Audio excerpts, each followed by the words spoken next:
Alright, welcome back. I've noticed a lot of players have asked me about my ideal Ortus setup, what nanocore I use and the modules. Well, the modules so far did stay the same, I haven't changed that. The current setup is absolutely perfect. Now the nanocore can be very interesting. Let me just quickly go and jump in the Ortus. If the ship is in this station, looks like it isn't. That's weird. I usually keep that ship very close to me. Oh well, let me just go and find the ship real quick. Alright, that's better. There's the Ortus, the infamous Ortus. Now, the ship did receive a very powerful neon gas nanocore in the latest update. I already showed you the attributes and stats that you can get for this ship. Now, ideally, you want to increase this ship's point and scrambler range. You want to increase the disruptor strength and of course the scrambler strength, although honestly I would go only for the disruptor because you can basically point your target from 55 kilometers with the ideal attributes. You can even get bonus on scanning. Well, isn't that evil? You know, this ship might very well be the most evil ship in this game. This new nanocore for this thing is crazy.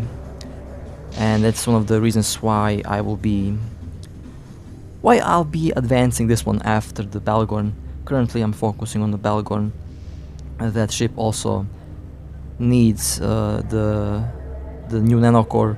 Actually it doesn't. I used 2 nanocores on the Balgorn. Currently I am leveling up the second one. Well, here you could see basically all the stats that you can get. Ideally, you want to increase the point range and strength, that way you can use disruptors on this ship without worrying about ships running away. Well then, let's head out and find some targets. Now, usually I start with a nice kill with a nice target. How about I start with a fail today? It's not that often that I fail. It happens though, it happens from time to time.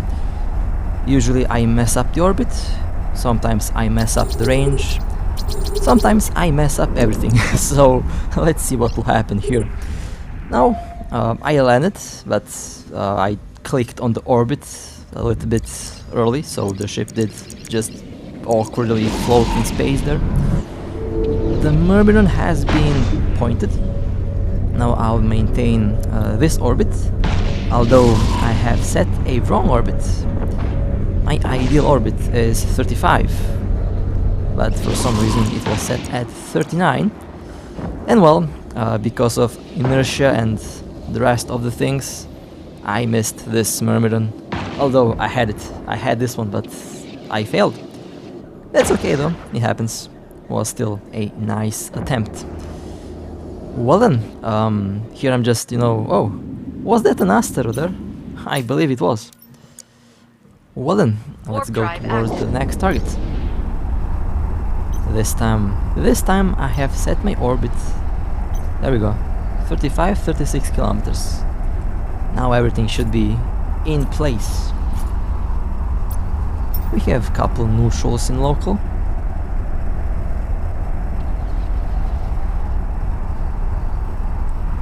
An oracle, alright.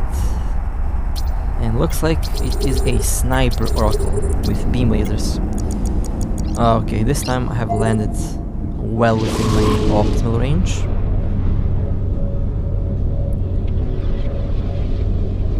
The oracle has been pointed. I'll orbit at 40 kilometers. Beam lasers on this ship should not be able to hit me at this speed and of course at this range. I think that's the case. I know the Apocalypse and the Apocalypse Striker and the Abaddon all can hit me at this range. And I have to admit, this one looks to be a tanky one. Or it's just my imagination. I believe it's a tanky one. Yep, they are armor tanked, okay. Active armor tank with decent resistances. Usually I hit battlecruisers for 5,000, 6,000 damage per hit. This one is taking around 2,000. So pretty good resistances on the Oracle.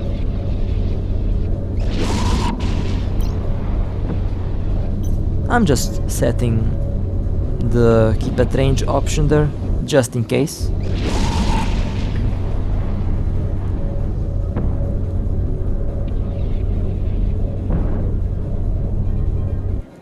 Oracle slowly losing armor. If this Oracle had a large armor repairer, the fight would be very interesting. There are two signals in the system. Okay, Oracle is now in hole. I believe the capacitor on the Oracle has reached 0. That's why I also noticed that they also lost resistances, so I believe the capacitor is definitely very low on the Oracle. Alright, nice. Let's take a look at the wreck. That was a tanky one. Oh, nice. Some faction items, always useful. Well then, let's scan again and let's take range. I'm safe in this system. What do we have here? It looks like we have a big ship and we have a smaller ship. Let me just double check that it's not on a station. It's not on a station. It's in space. Prophecy. Alright, well let's go and check out the prophecy. Oh, a Vindicator. Well, okay.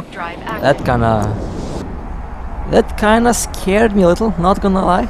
Although they are friendly, I know that pilot. Still kinda scared me. Okay, glad that I wasn't close. I would be... I don't know. That would be a good scare, definitely. Okay, the prophecy did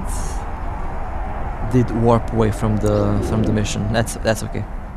Still was a nice kill on the Oracle. Warping towards the next target. We have something very nice to be accurate.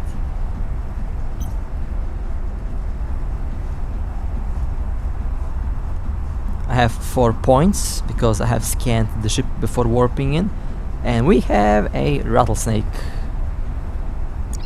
They also have faction drones. Very beautiful.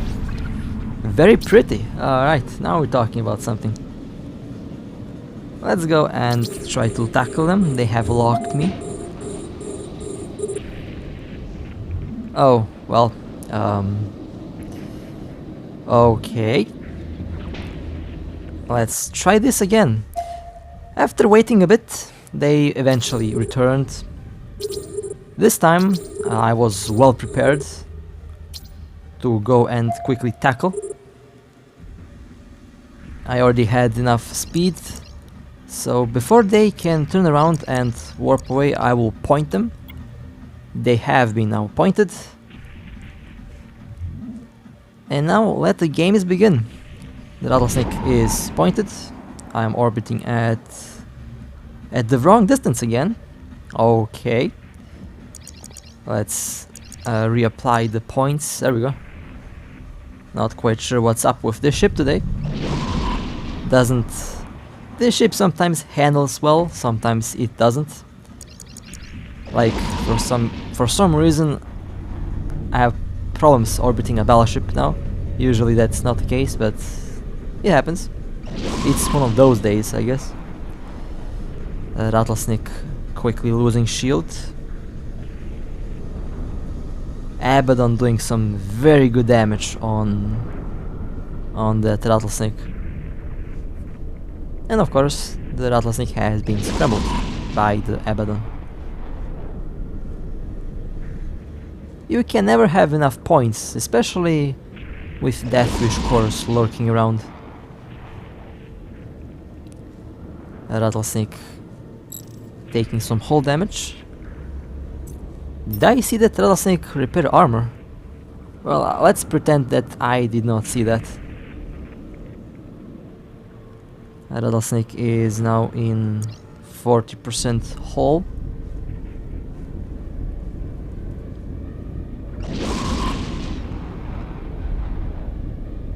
A last bit of hull left. There we go. Nice. That was a nice kill. And that was nice loot.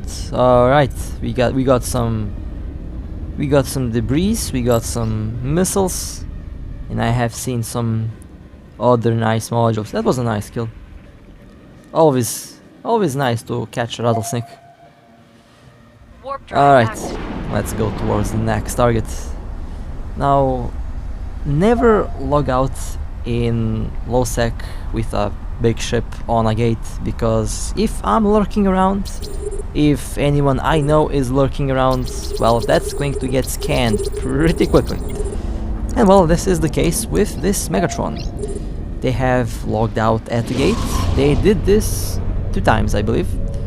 Second time they got caught. They have been pointed. For some reason I forgot to turn on my first pointer. I have only 2 running. I don't know why. I just noticed that. It happens. Again, it's one of those days. Sometimes I'm just clumsy. Oh well. Megatron is now in hull. And one very interesting thing happens when you shoot down a ship like this, in this type of situation. Usually they do explode, but the hull of the ship remains on the field. And that's kind of fun. You are about to see what I'm talking about. Okay, Megatron has been destroyed. And okay, this is actually new. Usually they explode. But well, there is the ship. It has a pretty good looking nanocore, I have to admit. That's a good paint there. It looks pretty good.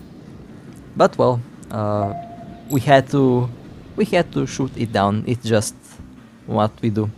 And well, as you can see, the hull of the ship still floating around. It's still there. Usually a very nasty surprise when you log in after that happens to you.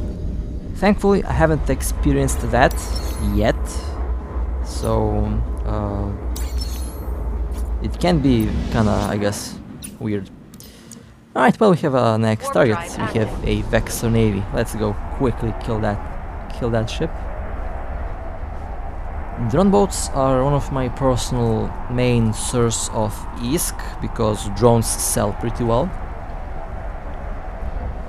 And everyone always wonders how am I always so rich? Well, I sell drones. I sell drones a lot because I have a lot of drones from PvP. They have been pointed. Oh, they are using a armor extender.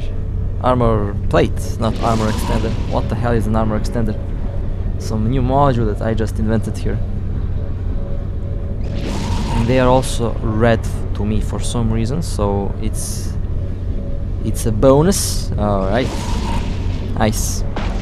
Let's go and check out the wreck.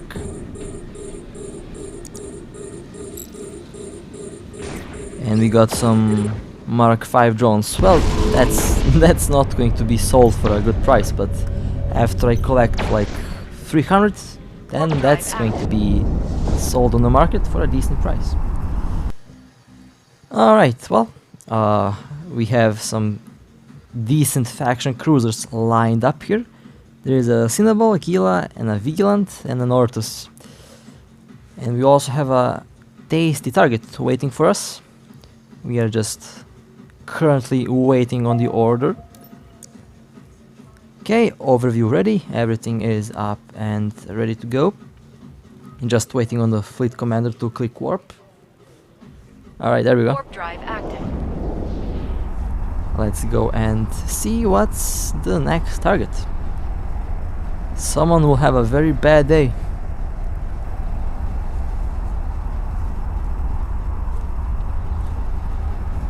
And that's also a long warp. This ship really needs Actually, no, it doesn't need fast warp. It's already fast enough, to be honest. If it had fast warp, it would be very broken. Alright, we have a Gila. Alrighty then, let's go and point that one. Gila has been pointed.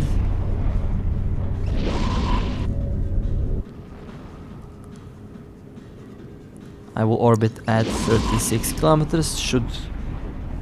Should throw me at 43 kilometers, which is still very nice. And well, that Gila was just deleted. It was a funny, very funny kill. That poor Gila got jumped by 4 faction cruisers that are all thirsty for a fight. Warp drive active. Alright, well, let's warp towards the next one.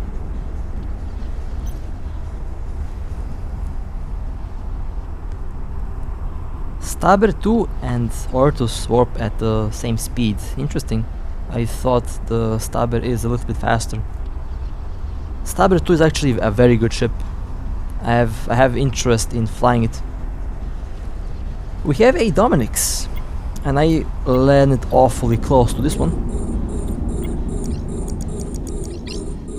Let's quickly go and take range away from any scrabbers or webs. There we go. That's okay. This is now a good distance. This Dominix is using faction drones, I believe. They lost the shield, now they are in armor.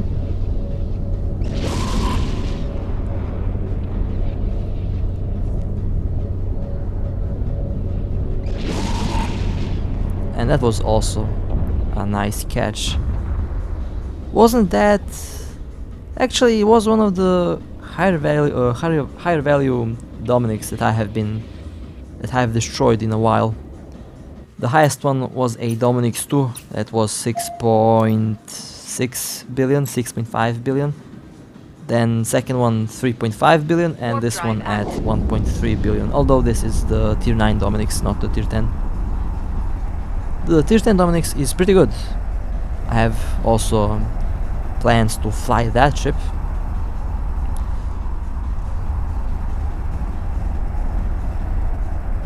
Although I have a lot of ships in mind, unfortunately can't fly them all at once. We have another Vexor Navy here. Let's quickly destroy this ship. And here I messed up the orbit again. Now this is dangerous. If I were to land at, let's say, a ship that's ready to kill me, then if I land like that and if I miss the orbit on time, I get killed very quickly. So that's one of the things that for some reason I have been doing a lot lately, and that's not good. I have to eradicate that bad habit of mine. Alright, let's burn away from this position here, and we can go towards the next target.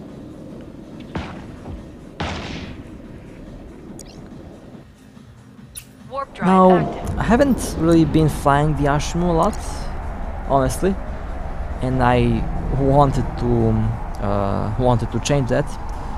Although this ship does have a big problem, and that is it doesn't have a lot of points.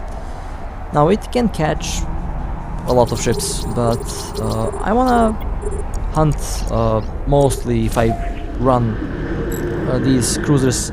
I am trying to do solo PvP, although in a lot of cases I meet a lot of my friends and I just join them, and then we go on a little hunt together. So that's how things usually go. But for solo, the Ashmu used to be pretty good before the warp core optimizers were a thing.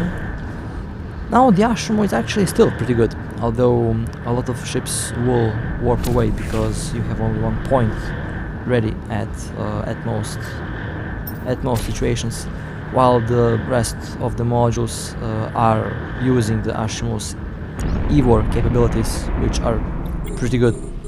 Same can be said about the Balgorn. I also had some attempts at solo PvP with that, but with the battleship I still have to practice solo PvP. mostly the landing. That's the most important part with the Balgon. You have to land very close to the enemy because that thing is slow. That thing is very slow. And burning towards the target Warp drive is active. kinda difficult. That was a nice kill, by the way, with the Ashimo. Now, the next one is going to be a good one. There has been a report of a Dominix that has been caught on a gate, and well, I thought to pick the Balgorn, but the Ashimo is faster, and I had to get there as quickly as I could, so I picked the Ashimo. And well, now I'm landing on the gate where the Dominix has been tackled. And there is the Dominix. Now, thankfully, I have dual webs. Now the Dominix is definitely not going to go anywhere. They're actually very close to jump through the gate at this moment. So having 2 extra webs is definitely a good thing.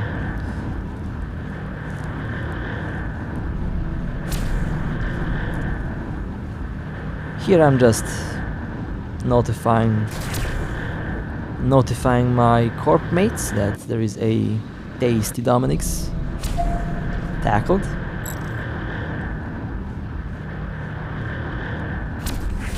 Dominix is in 40% armor. They are armor tanked. I'd say they are very tanky actually, an armor tank Dominix. But you will not tank an Apocalypse Striker that just landed. And the Apocalypse Striker just deleted the armor on that ship without a problem. That was a satisfying and nice kill. The Ashimo definitely has its use in nullsec. Actually, when I think about it, I think the Ashimo is one of the best nullsec ships around. Definitely better than the Ortus for this job. That's a fact, because the Ortus can't hold ships on a gate, while the Ashimo can do that without a problem. Well, with that being said, that was a lovely little run. For some reason, I made a lot of mistakes today. Not quite sure what was going on there, but yeah, made a lot of mistakes. But thankfully, all went well in the end. With that being said, hope that you enjoyed. Stay safe, fly safe, and I'll see you next time.